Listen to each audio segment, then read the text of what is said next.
our future.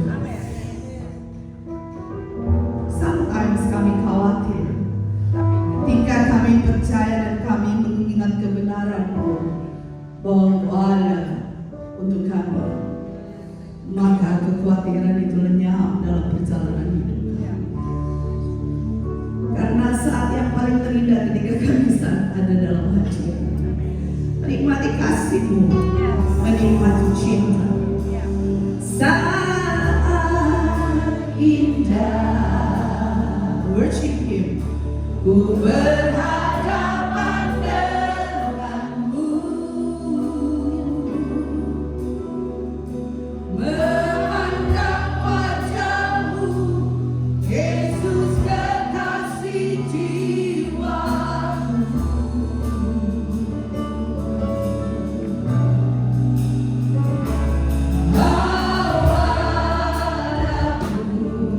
Haleluya, erat dalam peluk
malam ini kami tahu kami datang karena kami rindu Tuhan. Kami rindu Engkau menuntun langkah-langkah kami di hari-hari terakhir ini Bapa, bahwa kami lebih lagi mengerti rencana dan kehendak Tuhan dalam hidup kami. Berbicara bagi kami, sampaikan isi hati-Mu, urapi hamba-Mu yang tidak ada apa-apanya Tuhan. Kami sambut kebenaran firman-Mu di dalam nama Tuhan Yesus. Yang percaya Tuhan di tengah kita, memberkati kita, katakan bersama. Amin. Amin. Silakan duduk Bapak Ibu. Iya, luar biasa ya, saya melihat saudara ya, dahsyat ya malam ini. Semua tadinya saya pikir begini, aduh di luar dingin sekali. Malam ini juga ada acara pembukaan. Ya, apa ada yang datang gitu ya, saya pikir. Iya, mic-nya bisa. Haleluya ya. Oh, dahsyat Tuhan. Iya, mic-nya tes 1 2 3 3 2 1 bisa di, atau saya pakai mic-nya aja lagi ya. Ini sih kan. Iya, tes 1 2. Nah, ini dia ya. Ini mic seperti Australia sudah beda. Iya, saya pikir tadi, waduh ini pasti nggak ada yang datang, tapi saya lihat semua luar biasa. Tepuk tangan buat saudara KDA yang ada di sini. Ya, kayaknya saya perlu sebulan sekali ke sini ya. Haleluya, semuanya semangat ya. Nanti semua bilang, wah Bu Devi gak adil itu ya. Ini aja Bapak Ibu Makassar minta, Misbah Doa sebulan sekali, Surabaya minta, Semarang minta. Belum ada yang terrealisasi loh. Malah di Sydney sudah loh. Tepuk tangan buat Tuhan Yesus. Ya, Tuhan itu dahsyat dan luar biasa. Bapak Ibu, ya hari-hari ini kita juga sedang, sebenarnya orang Kristen ya sedang merayakan hari pencurahan Roh Kudus ya. Yesus sudah naik ke sorga dan dia berkata, ya Allah adalah lebih baik kalau aku pergi, sebab kalau aku tidak pergi Roh Kudus itu tidak datang kepadamu. Hari ini kita tidak melihat lagi Yesus secara fisik ada di depan kita, tapi dia berjanji dia memberikan Roh Kudusnya. Nah, saya pengen kita sama-sama belajar kenapa kita memerlukan Roh Kudus dalam hidup ini. Karena kita membutuhkan tuntunan Tuhan. Ya, bahayanya kalau orang itu menjadi Kristen tapi dia nggak berjalan bersama Tuhan. Karena banyak sekarang orang mengaku Kristen tapi dengar suara Tuhan nggak bisa, mengerti rencana Tuhan nggak bisa. Jadi dia itu hanya menjalani hidup ya sekedar, ya aku nih Kristen, minggu aku ke gereja.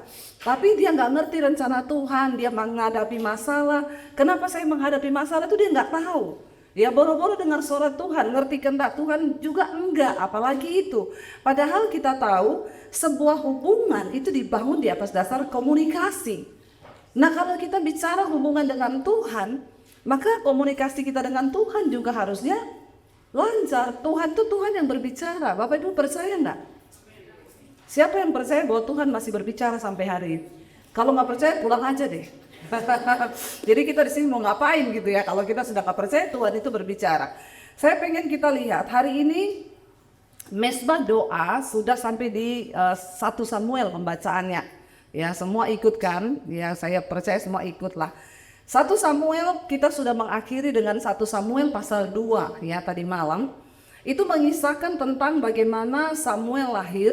Lalu dia ada di satu bait Allah di Silo. Di sana adalah Imam Eli yang menjadi imam di rumah Tuhan. Dan kedua anaknya Hofni dan Pinehas. Dan Alkitab berkata akhirnya karena Hofni dan Pinehas ini jahat. Dan Imam Eli tidak bisa menegur anak-anaknya yang berbuat jahat. Dia malah kompromi dengan dosa anak-anaknya. Tuhan berkata, engkau lebih menghormati anakmu daripada aku. Jadi Bapak Ibu, kalau kita membiarkan anak kita itu berdosa, kita nggak tegur mereka, hati-hati jangan sampai kita termasuk orang yang lebih menghormati anak kita daripada menghormati Tuhan.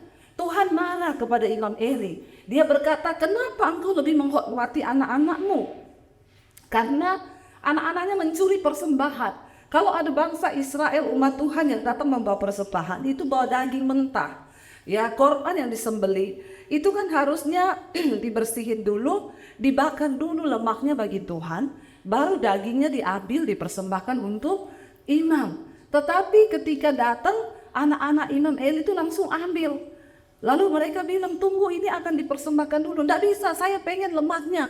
Nah Tuhan tuh marah. Jadi dengan rakus, dengan tamaknya mereka nggak menghormati hukum Tuhan. Belum lagi Alkitab berkata, anaknya Imam Eli itu memperkosa pelayan-pelayan Tuhan di bait Allah.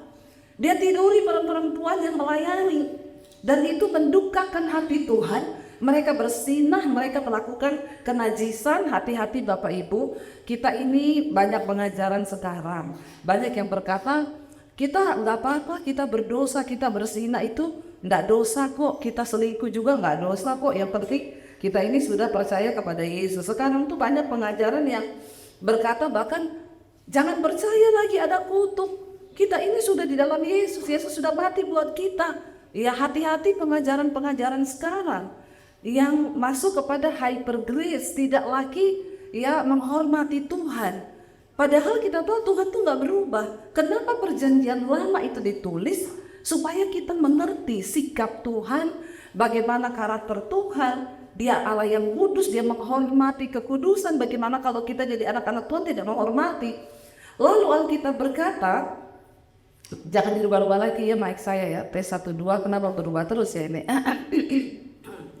Ya, dan di sini dikatakan Bapak Ibu, akhirnya Tuhan itu murka kepada Imam Eli dan anaknya, lalu dia berkata, aku akan mengangkat seseorang bagiku yang berkenan di hatiku. Ya, dan kita tahu ceritanya akhirnya bagaimana kisahnya. Tapi saya tidak akan membahas kematian anak-anak Imam Eli. Saya akan membahas kenapa kita harus mendengar suara Tuhan.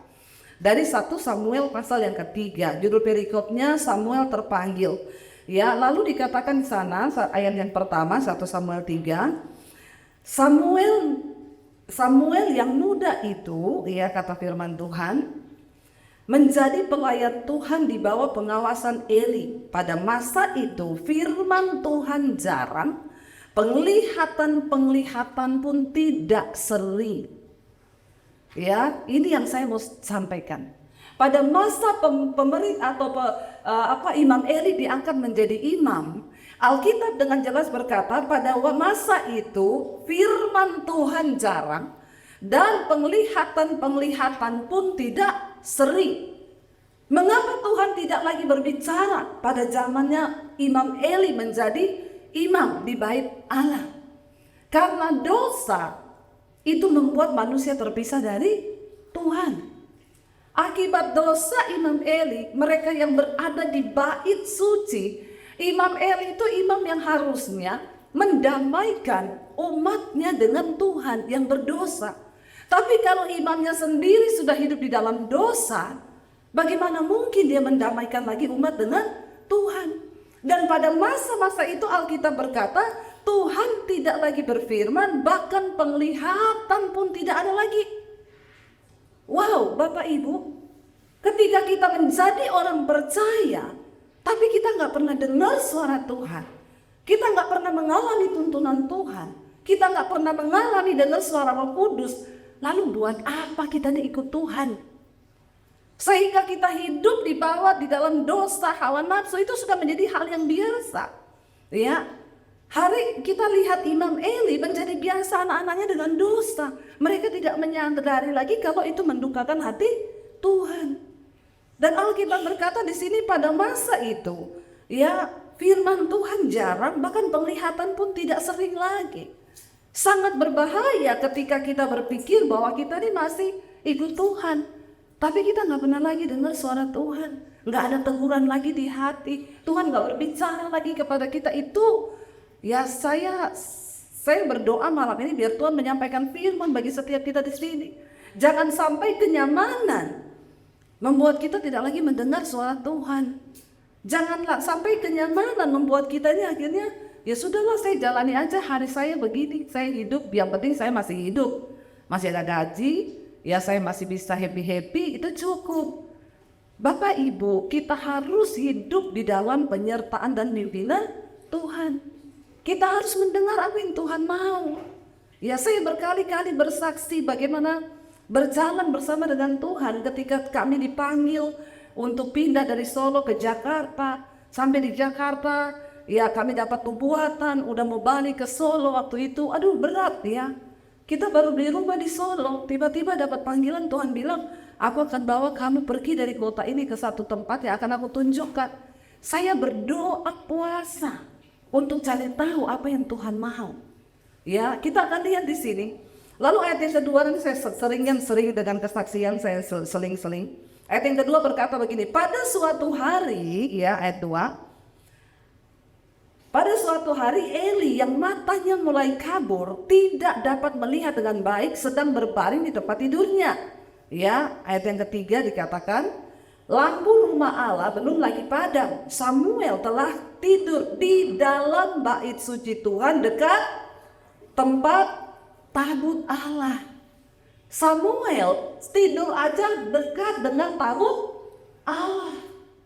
Berarti dia adalah orang yang suka memang dekat dengan Tuhan. Kita tahu tempatnya tabut Allah itu di ruang maha suci. Itu adalah ruang yang dimasuki oleh imam hanya setahun sekali untuk mempersembahkan korban penebusan atau korban penghapusan dosa. Tapi imam-imam ketika hari-hari biasa di situ memang ya imam-imam tidur di ada ruangan khusus yang memang untuk tempat tidur imam. Tapi Alkitab dengan jelas berkata Samuel telah tidur di dalam bait suci Tuhan tempat tabut Allah. Ini berbicara tentang Samuel ini orang yang suka dekat dengan Tuhan. Ya, mari hari-hari ini kita ini memiliki hubungan yang dekat dengan Tuhan. Saya tidak tanya gereja saudara di mana. Itu gak penting, karena ketika Tuhan datang juga, dia gak ngomong begini, yang GBI sebelah kanan, yang Katolik di tengah, yang Kristen di sebelah sini, yang HKBP di sini. No, ketika Tuhan datang, Tuhan hanya mencari orang yang dikenalnya. Dan barang siapa yang melakukan firman-Nya, mereka adalah orang-orang yang dikenal Tuhan. Dikatakan orang yang melakukan kehendak-Ku. Kalau kita baca di sini Samuel, dia tidur di bait suci, di tempat tabut Allah. Lalu dikatakan ayat yang keempat, siapa yang memanggil di sana saudara? Lalu Tuhan memanggil. Tuhan sudah lama tidak berbicara. Di zamannya Eli menjadi imam. Tapi malam itu Alkitab berkata Tuhan berbicara. Audible. Dengan suara yang bisa didengar oleh telinga. Tuhan berbicara. Percaya ke kita sampai hari ini Tuhan masih berbicara. Dikatakan di situ Tuhan berbicara, lalu dikatakan di sana Tuhan memanggil. Ya, Tuhan memanggil. Dia bilang apa? Samuel, Samuel. Dan ia menjawab, ya Bapa. Samuel mendengar. Samuel mendengar dengan suara telinga manusia. Suara Tuhan itu memanggil, dia mendengar dengan telinga manusia. Dan dia menjawab, iya Bapak. Ya, dan dikatakan di sana, ya ayo Bu masuk, Bu masih ada tempat di sini. Ayo Bu, ya saya gak akan lanjutin khotbah kalau itu gak masuk. Ya. Lalu dikatakan di sana ayat yang ke-5 saudara. Lalu berlarilah ia Samuel kepada Eli. Samuel pikir yang manggil dia siapa? Eli. Dia bilang, ya Bapak. Bukankah Bapak telah memanggil aku? Dia datang, dia bilang, tuh Bapak Eli, engkau panggil aku. Tadi saya dikatakan, ya, lalu dia berlari kepada Eli, dia bilang, Bapak engkau memanggil aku. Ya, dan Eli berkata, aku tidak memanggil engkau. Ya, Bapak Ibu gak usah lihat orang yang masih keluar ya, tolong fokus sama saya ya. Jangan gagal fokus ya. Gagal fokus bahaya, saudara kehilangan berapa kata dari firman sudah kehilangan semuanya ya. Jangan gagal fokus, tidak usah kepo. Orang jangan kepo, liatin orang, ya perhatikan orang. Kita perhatikan firman saja. Dikatakan di sana, lalu Samuel berlari kepada Eli. Dia bilang, iya Bapak memanggil aku. Tapi Eli berkata, aku tidak memanggil, tidurlah kembali. Lalu pergilah ia tidur. Dan Tuhan memanggil Samuel sekali lagi. Dia sudah balik tidur, ya Tuhan panggil lagi. Samuel pun bangunlah, lalu pergi lagi kepada Eli serta berkata apa? Ya Bapak, bukankah Bapak memanggil aku? Tapi Eli berkata, aku tidak memanggil anakku, tidurlah kembali. Dan ayat yang ke-7, Samuel belum mengenal firman Tuhan ya. Samuel belum mengenal Tuhan, firman Tuhan belum pernah dinyatakan kepadanya. Samuel ini masih muda, dia sedang dipersiapkan untuk menjadi imam. Jadi dia belum punya pengalaman karena pada zaman itu tidak main-main kalau Tuhan berbicara. Dia berbicara kepada orang pilihannya. Samuel pada waktu itu dia belum punya pengalaman pribadi seperti Musa yang didatangi Tuhan. Dia belum punya pengalaman pribadi seperti Yosua di mana Tuhan berbicara. Samuel masih muda, dia belum punya pengalaman tentang Tuhan secara pribadi. Mungkin saudara berkata hari ini, aku gak punya pengalaman ketemu Tuhan. Milikilah pengalaman mendengar suara Tuhan. Karena itu yang terindah di dalam hidup kita. Katakan, amin. Lalu dia belum punya pengalaman, dia belum mengenal. Tapi dia rindu melayani Tuhan, dia tinggal di rumah Tuhan. Dan Tuhan memanggil Samuel, dikatakan ayat yang ke-8. Dan Tuhan memanggil Samuel sekali lagi untuk keberapa kalinya? Ketiga kalinya. Ia pun bangunlah lalu pergi mendapatkan Eli serta berkata kepadanya, ya Bapa, bukankah Bapa memanggil aku? Lalu mengertilah Eli bahwa Tuhanlah yang memanggil anak itu. Ya, bayangkan loh, sampai 3 kali Tuhan memanggil Samuel. Ya, tapi dia dengar, cuma dia nggak ngerti itu suara Tuhan. Ya, ketika kita ini tidak bergaul karib dengan Tuhan, belum mengenal firman Tuhan, ya kadang Tuhan bicara, tapi kita nggak ngerti itu suara Tuhan. Ya hati-hati. Ya saya juga dulu sering begitu. Kalau dengar suara Tuhan, Tuhan suruh, kamu berkati orang itu, saya penting dak nama Yesus, setan. Apalagi kalau soal uang toh, langsung kita penting toh, dalam nama Yesus pasti setan. Ya padahal Tuhan. Ya, kayak murid-muridnya Yesus, ketika mereka sedang ada di perahu, hampir tenggelam, Yesus berjalan di atas air. Karena ketakutan, mereka bilang, hantu. Tuhan dipikir memang sih Tuhan tuh. Beda tipis Tuhan sama hantu. Hati-hati, kalau engkau tidak mengenal firman, ya bisa jadi kata Tuhan kamu pikir kata setan, tapi kata setan kamu pikir kata Tuhan. Tuhan bilang, ampuni ipatmu itu. Tidak, ini pasti setan. Ya, giliran setan bilang, bencilah dia. Oh, memang kebangetan. Hati-hati loh Bapak Ibu. Tuhan itu bicara di hati. Kalau engkau nggak pegang, engkau nggak tahu itu suara Tuhan. Lalu akhirnya Eli ngerti, 3 kali Tuhan bicara sama Samuel. Ini berarti Tuhan ini. Makanya Eli bilang kepada Samuel apa? Ayat yang ke-9. Sebab itu, ya berkatalah Eli kepada Samuel, pergilah tidur, dan apabila ia memanggil engkau, katakanlah begini, berbicaralah Tuhan, sebab hamba-Mu ini mendengar. Maka pergilah Samuel dan tidurlah ia di tempat tidurnya. Saudara perhatikan, ketika Tuhan mau berbicara, apa yang harus kita lakukan? Ya, Tuhan mau kita memberi waktu khusus untuk mendengar tuntunannya. Jadi Eli bilang, kalau kamu dengar sekali lagi, katakanlah begini, iya Tuhan. Ya, dia bilang, kalau Tuhan berbicara lagi kepada kamu, maka inilah yang harus kamu katakan, iya Tuhan. Ya, berbicaralah, hamba-Mu ini mendengar. Artinya apa Bapak Ibu? Kita harus menyediakan waktu khusus untuk belajar mendengar suara Tuhan. Ya, engkau tidak akan pernah mungkin mendengar suara Tuhan kalau engkau cuma sibuk terus. Ya, kerja 1 hari berapa jam? Ya, pulang sudah urus rumah, urus lagi, urus semuanya. Ya udah nggak ada waktu. Ketika saya mendengar Tuhan berbicara, saya di kota Solo, tiap hari saya nangis. Saya waktu itu pelayanan naik motor. Ya jauh-jauh lagi saya pelayanan sendiri, suami juga pelayanan sendiri. Dia naik motor, saya naik motor. Setiap hari saya pelayanan di jalan di mana saya tuh tiba-tiba menangis. Hati saya tuh hancur. Tapi saya pikir-pikir kenapa saya menangis? Orang tuh kan menangis ada sebab. Saya pikir saya menangis, suami saya tidak selingkuh. Loh kalau orang nangis tiap hari nangis itu suami selingkuh ya wajar ya.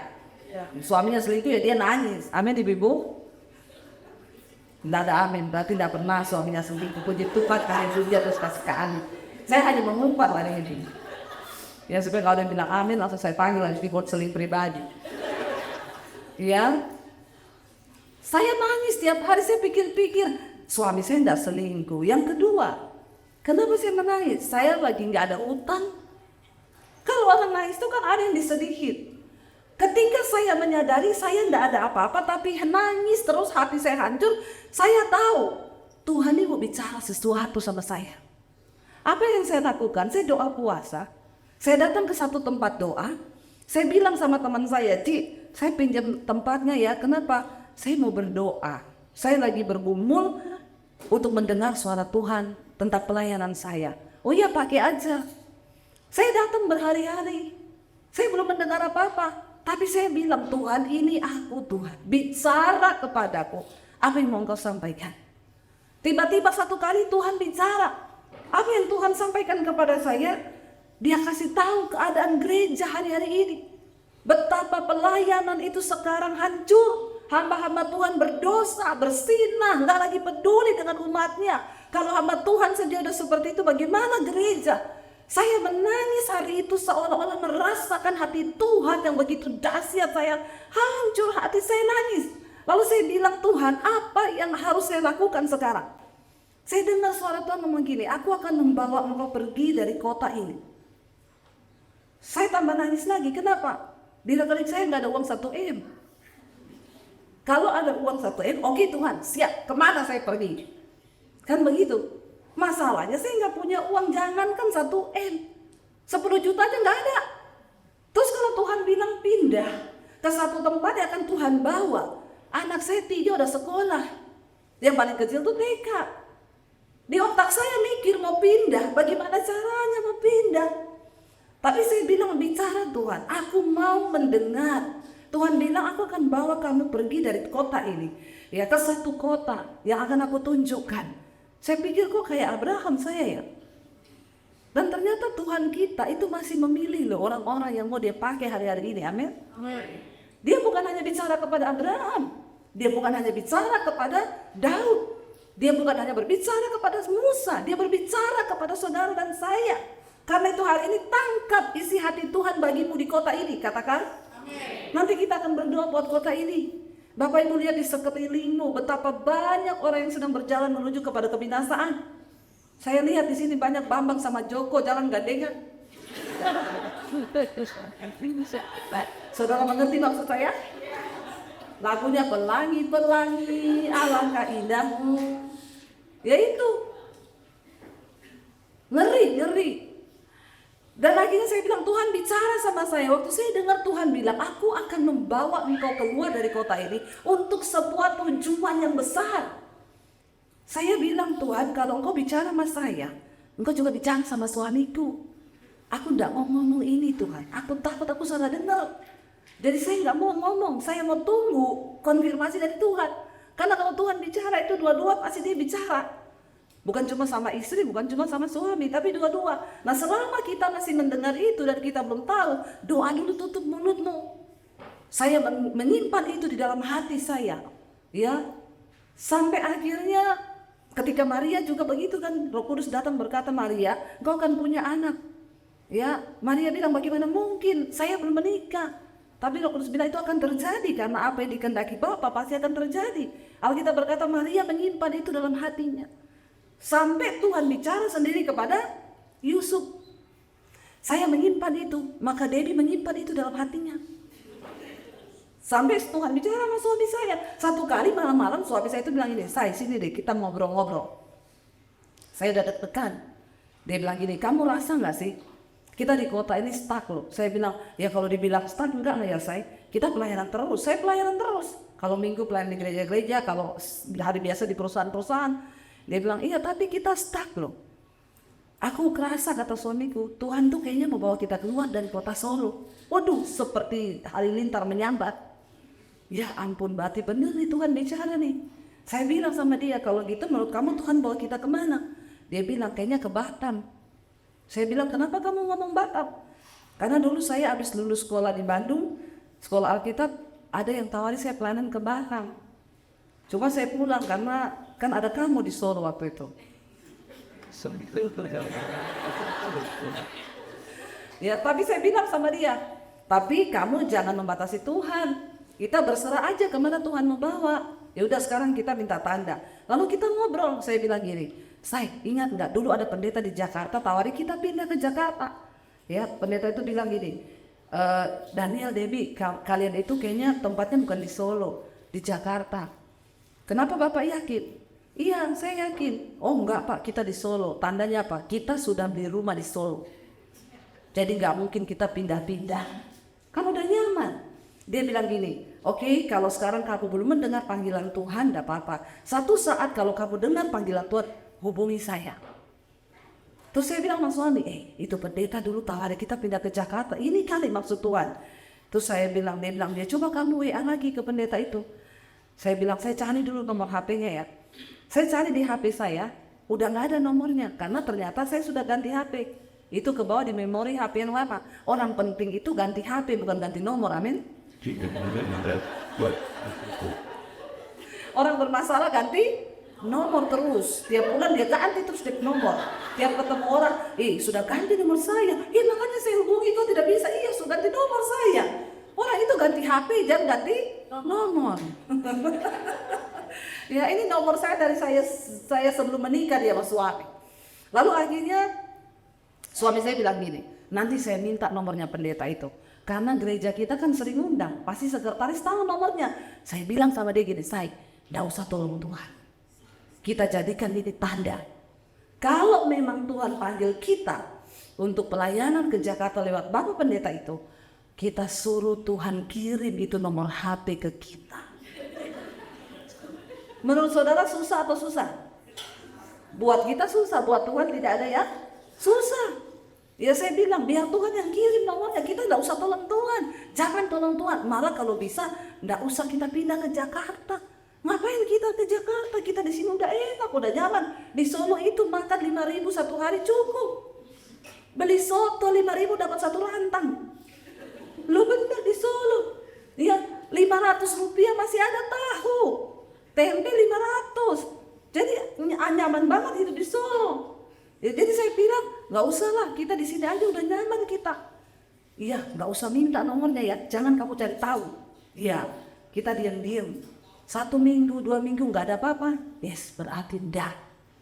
Tiba-tiba ada teman suami saya datang ke rumah. Dia bilang, Mas Daniel, punya lagu-lagu rohani nggak di laptop? Punya. Kopiin ya. Ini flash disk saya. Nanti kopi, buka aja di situ, masukin. 2 hari dia nggak buka-buka. Begitu hari berikutnya dia buka itu flash disk. Dia teriak kayak orang lihat setan. Malam-malam, Say, sini, non, sini non. Saya datang, apa tuh? Lihat non. Ternyata di flash disk itu file pertama waktu dibuka itu adalah nama pendeta dan nomor handphone. Dan di urutan pertama itu nomor teleponnya pendeta itu. Waduh, saya bilang, aduh Tuhan ini serius ya. Tuhan, kita ini cuma bercanda loh Tuhan. Tuhan jangan serius. Akhirnya saya hubungi pendeta itu. Saya enggak mau telepon. Saya berharap dia juga sudah ganti nomor. Ya, jadi saya waktu itu SMS. Shalom Pak Pendeta, saya Daniel Debbie di Solo. Bapak masih ingat? Dulu Bapak tawari kita pindah ke Jakarta. Apakah tawaran itu masih berlaku? Sekali saya WA saya SMS nggak dibalas. Saya SMS lagi minggu depan nggak dibalas. Suami saya bilang, telepon aja saya, nggak usah. Mudah-mudahan dia ganti nomor. Jadi kita nggak usah pindah. Nih ya kita tuh ngalami saudara. Satu kali ada pertemuan pendeta di Solo. Saya lagi pelayanan siang-siang. Suami saya telepon, Say, kamu di mana Say? Lagi pelayanan. Habis pelayanan langsung ke gereja. Kenapa? Ada itu pendeta di sini datang. Kita ketemu sekalian. Jadi waktu itu saya tanya, Pak, habis ini kami boleh ketemu? Iya, saya juga mau ketemu sama kalian. Setelah itu saya tanya, Bapak ada terima SMS saya? Terima berkali-kali. Loh, Bapak kenapa nggak balas? Saya sengaja, dia bilang, saya sengaja berdoa, Tuhan kalau memang mereka berdua ini Tuhan yang bawa pindah ke Jakarta, kami akan ketemu tanpa janjian. Dia juga uji. Dia juga menguji, jadi itu benar-benar confirm kan. Saya bilang sama suami, ya benar loh Tuhan suruh kita pindah. Madu itu. berangkat dulu jadi pengintai. Setelah kami berangkat, ternyata itu negeri tidak penuh susu dan madu, tapi racun dan polusi. Ya, kenapa saya bilang begitu? Kita masuk di pelayanan di gereja, astaga, pendoa suaminya narkoba, anaknya narkoba, udah bisa ranjang, ya mau bercerai, orang Kristen tapi kehidupannya begitu. Saya lihat hancur-hancuran. Saya bilang sama suami saya, secara spirit, ya saya sih terpanggil di sini ya, karena di sini ternyata banyak sekali orang yang perlu dilayani. Kita pikir kita menginjil kepada orang yang belum ngerti firman, orang yang belum dengar tentang Yesus. Ternyata di gereja sendiri masih banyak yang sakit jiwa. Jadi saya bilang, waduh, banyak jiwa yang perlu dilayani di gereja. Jadi kita pulang seminggu, ya, lalu pendetanya tanya, kasih kabar ya, gimana? Saya tanya sama suami saya, kamu gimana berangkat ya kita ke Jakarta? Dia bilang gini, bukan apa-apa saya, aku ini laki-laki. Ya, saya tuh dapat persembahan dari gereja. Walaupun saya nggak full time. Saya cuma bantu ngurusi PPW, tidak ngantor juga, tapi dapat persembahan. Nah, persembahan itu yang saya pakai buat cicil rumah. Nah, kita ini Pak Pendeta itu nggak ngomong apa-apa mau pindah. Masa kita berangkat nggak diomongi gajinya berapa sebulan? Saudara berani nggak pindah tanpa ada omongan gaji? Gila kan? Kita pindah ke satu kota tanpa ada jaminan kita nanti mau ngapain di sana. Saya bilang sama suami gini loh, kita ikut Tuhan beriman. Suami saya jawab, imanmu nyampe, aku enggak nyampe. Lah gimana caranya? Jadi saya bilang, aduh rempong juga ya kalau kayak gini ya. Ya udahlah, saya bilang, pokoknya saya ikut kamu ya, karena kita bilang istri tunduk sama suami. Jadi kalau kamu nggak nurut sama Tuhan, biar kamu urusan sama Tuhan. Saya ngikut aja di belakang. Iya enggak? Akhirnya berapa hari kemudian dia dipanggil sama wakil gembala, Pak Daniel, saya mau bicara sesuatu. Mereka belum dengar kita mau pindah, kita masih rahasiakan, masih digumuli. Pak Daniel, kata wakil gembalanya, ini mulai ke depan ada perubahan sistem di gereja. Jadi semua persembahan dihapus, termasuk punyanya Bapak. Itu kan berarti Tuhan dong. Itu yang dia beratin ya. Itu dihapus sama Tuhan. Tuh ya, saya bilang gini, kamu mau beratin apa lagi loh? Itu berarti Tuhan loh. Bayangkan itu yang kamu pegang, itu yang dihapus. Dia bilang termasuk punya Bapak tiap bulan dihapus. Jadi kan gak ada dasar untuk berharap lagi kan? Saya bilang ya udah. Terus dia bilang gini, oh gitu ya Pak, ini sudah fix Pak, mulai bulan depan. Kalau gitu saya sekalian pamit.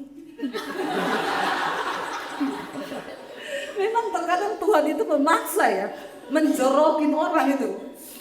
Dia bilang kalau gitu saya sekalian pamit Pak. Lu mau kemana? Kami mau pelayanan di Jakarta. Wakil kemarin bilang, kok mendadak sekali? Tidak mendadak Pak, sudah lama digumuli dan hari ini peneguhannya Pak. Saudara boleh tertawa, hari itu saya sedih. Karena harus melangkah dengan iman. Lalu suami saya pulang, dia cerita sama saya bilang gini, yes, kita berarti berangkat. Besoknya ditelepon, Pak Daniel, saya wakil gembala, saya mau ngomong sama Bapak, gimana? Memang akhirnya sudah saya berunding, saya sampaikan ke Pak Gembala, semua persembahan dihapus, kecuali Bapak tidak. Ayo. Bagaimana itu? Saya bilang sama suami saya, kalau kamu tergiur, terus kamu gak mau pindah, berarti kamu dibeli loh panggilan. Itu kan karena mereka dengar kita mau pindah Jakarta. Jadi sekarang terserah kamu aja. Itu Tuhan sudah bikin begitu. Jangan sampai kamu iyai. Karena di pencurahan Roh Kudus saya pengen kita baca ya, sekilas saja. Kita lihat bersama Yohanes pasal yang ke-16 ayat yang ke-7 dan ayat yang ke-8. Yesus berkata begini saudara ya. Yohanes 16 ayat 7 dan ayat yang ke-8. Kita baca bersama. Tuhan berkata dalam Injil Yohanes 16 ayat 7 dan ayat yang ke-8. Baca bersama 1, 2, 3. Namun benar yang kukatakan ini kepadamu adalah lebih berguna bagi kamu jika aku pergi. Sebab jika aku tidak pergi, penghibur itu tidak akan datang kepadamu. Tetapi jikalau aku pergi, aku akan mengutus dia kepadamu, dan kalau ia datang, ia akan menginsyafkan dunia akan dosa, kebenaran, dan penghakiman. Yesus berkata kepada murid-muridnya, kalau aku pergi, itu lebih baik. Kenapa? Karena kalau aku tidak pergi, maka Roh Kudus itu nggak datang. Tapi kalau aku pergi, maka Bapa akan mengirim seorang penolong. Dan penolongnya itu ketika dia datang ke dalam dunia ini, ketika dia menjamah hidup seseorang, dikatakan maka dia akan apa di sana? Menginsyafkan, yang pertama dia akan menginsyafkan dunia akan dosa, kebenaran, dan penghakiman.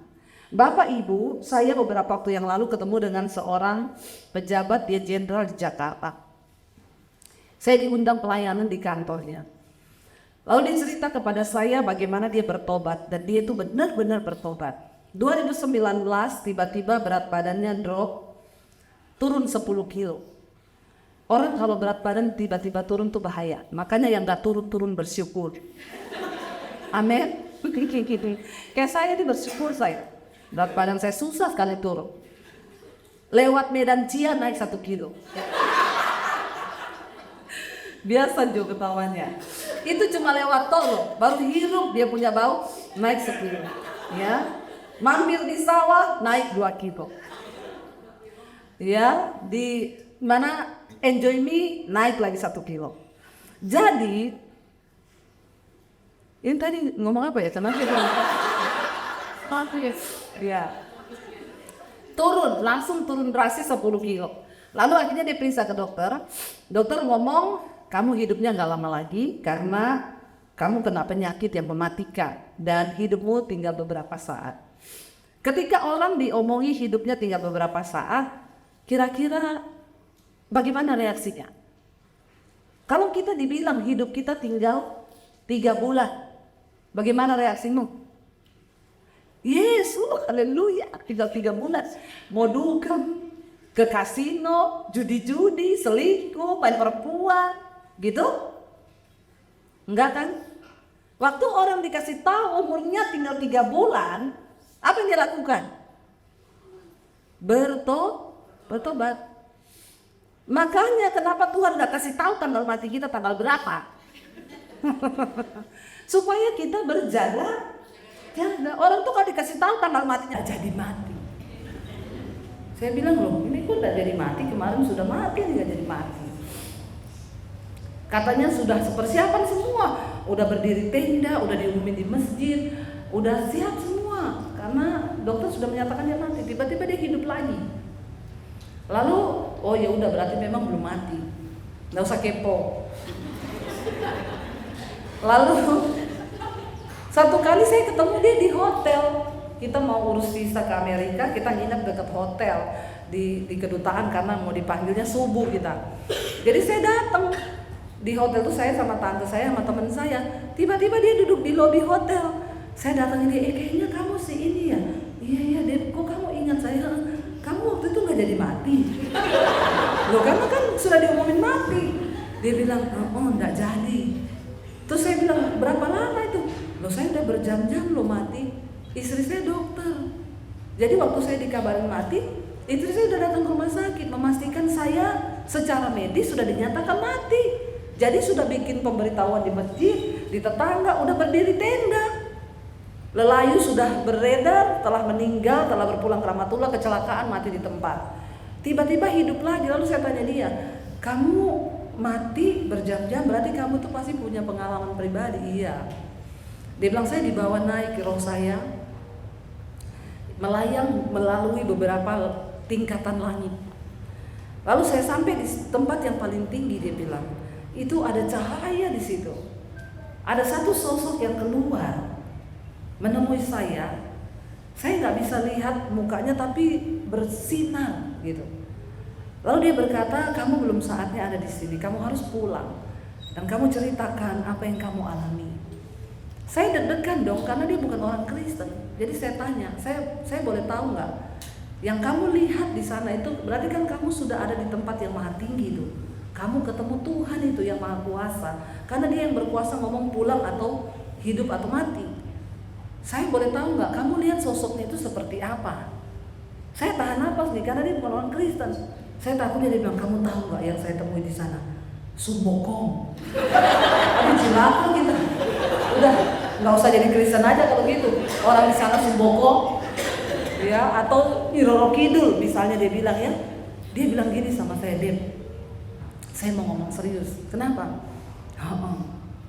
Kamu tahu nggak yang saya lihat di sana? Isa Al-Masih, Tuhannya orang Kristen. Dia pakai jubah persis kayak di foto-foto gambar Tuhan Yesus itu. Ini bukan orang Kristen yang ngomong.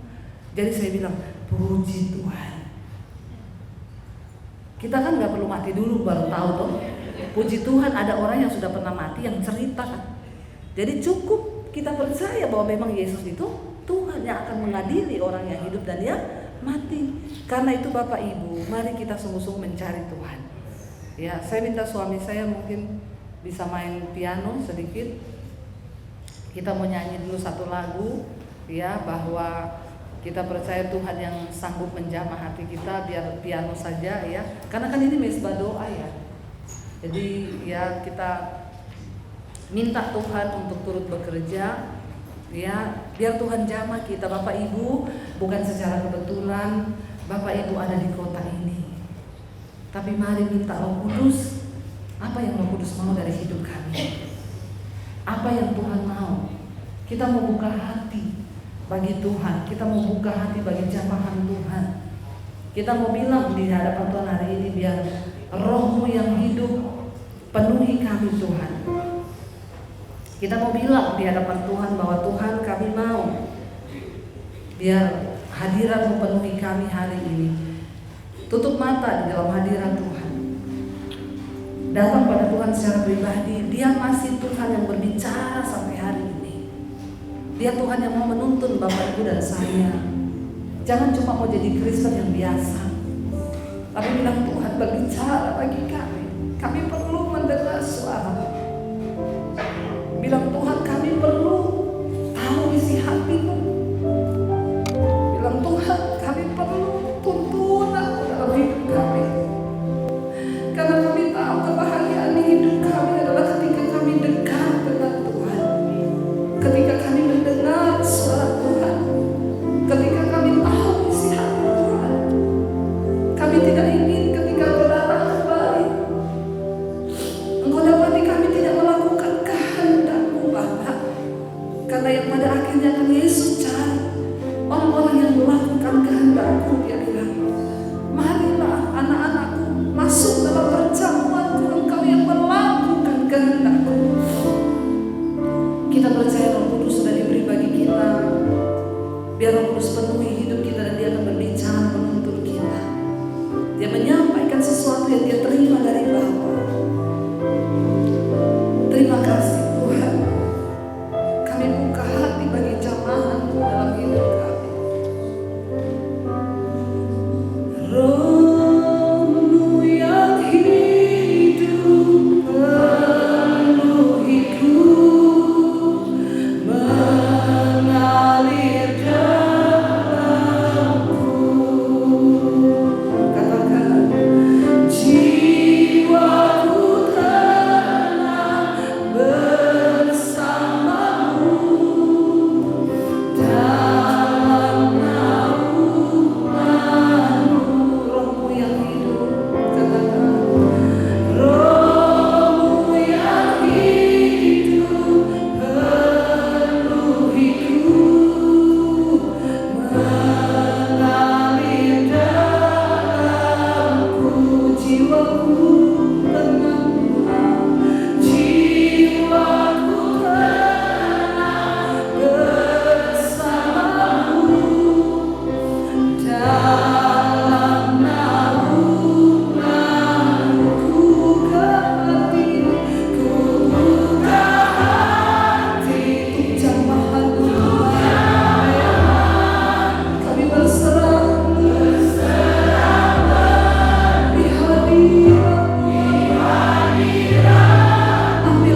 Dari tempat ini Tuhan, kami mengangkat tangan, kami berdoa bagi kota Sydney ini Bapak.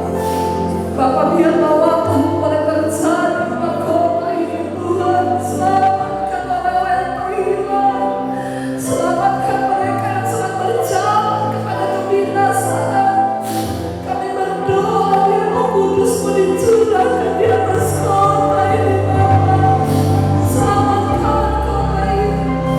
Segala roh Tuhan kenajisan, percabulan, homoseksual, lesbian, segala roh perselingkuhan, segala perjudian, kemabukan, kami berdoa bahkan roh suap-suap hukum yang ada di dalam gereja-gereja Tuhan, biar Engkau jawab.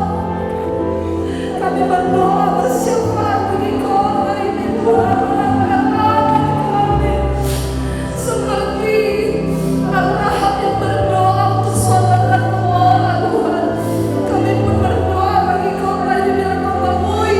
Ada anak-anak Tuhan yang berdoa, ada anak-anak benar yang bersyafaat atas kota ini. Selamatkan Tuhan, selamatkan kota ini.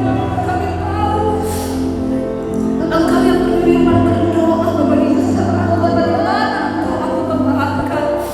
Karena kesejahteraan kota itu kesejahteraanmu juga. Pertahankan kota itu di hadapan Tuhan.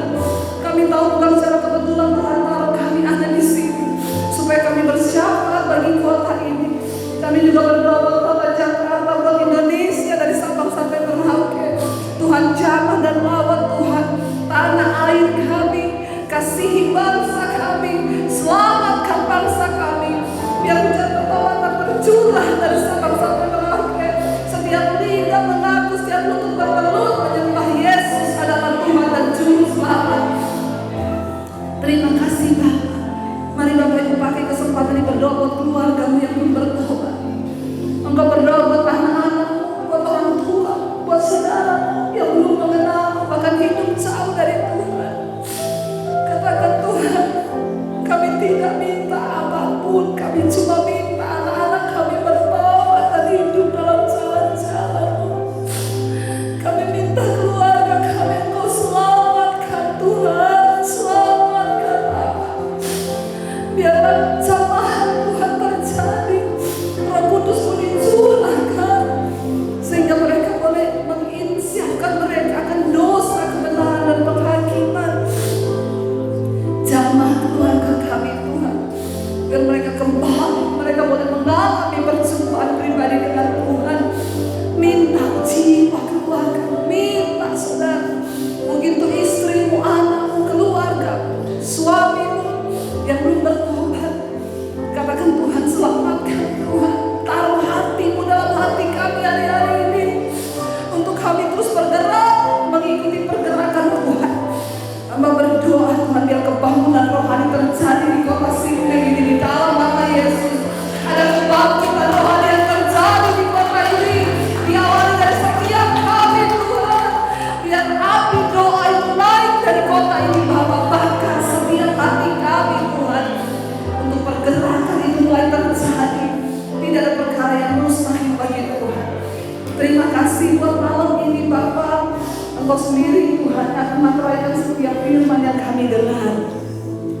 Di dalam nama Tuhan kami Yesus Kristus, kami tahu Tuhan menjamah setiap kami. Bukan hanya malam ini, tetapi setiap saat dimanapun kami berada, hadirat Tuhan ada dalam hidup kami. Dalam nama Yesus yang percaya Engkau diberkati dan disertai Tuhan. Mari kita bersama. Amin. Amin. Amin. Tuhan memberkati. Immanuel. Tuhan memberkati.